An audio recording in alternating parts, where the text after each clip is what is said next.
বাংলায় ৫টি ইস্পাত কারখানা তৈরি হতে চলেছে।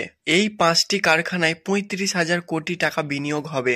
সব মিলিয়ে প্রায় ৫০,০০০ মানুষের কর্মস্থান হবে বলে নবান্নে জানান মুখ্যমন্ত্রী মমতা বন্দ্যোপাধ্যায়। সোমবার বিশ্ববঙ্গ বাণিজ্য সম্মেলনে পাওয়া লগ্নির প্রস্তাব দ্রুত বাস্তবায়িত করতে পর্যালোচনা বৈঠক করেন তিনি।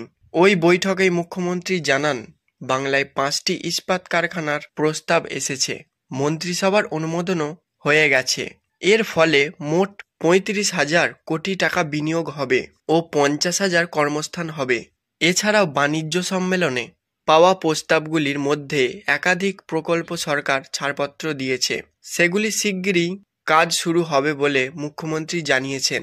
তিনি জানান, বাণিজ্য সম্মেলনে ১ মাসের মধ্যে ১০টি অ্যালুমিনিয়াম পার্কও পরিদর্শন দপ্তরের ছাড়পত্র পেয়েছে।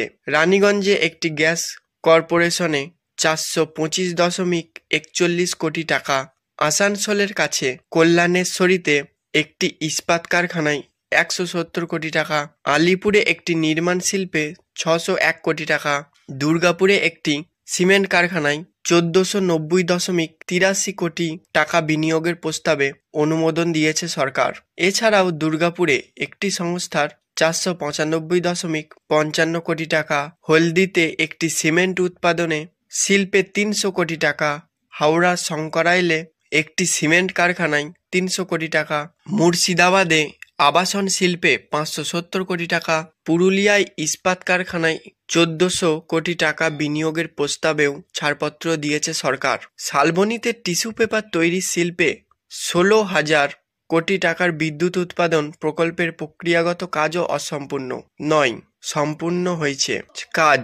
অশোকনগরে তেল উত্তোলন প্রকল্পের জন্য ওএনজিসিকে ১ টাকায় জমি ও মাইনিং লাইসেন্স দিয়েছে সরকার। বীরভূমের দেউচাপাচামি কয়লা খনির ২য় পর্যায়ের প্রকল্পে যারা জমি দিতে রাজি হবেন তাদের চাকরি, আর্থিক সাহায্য সহ ক্ষতিপূরণের প্যাকেজ দেওয়া হবে। এখন যারা জমি দিয়েছেন তাদের প্রায় ১,০০০ জনকে হোম গার্ডেনের চাকরি দেওয়া হয়েছে।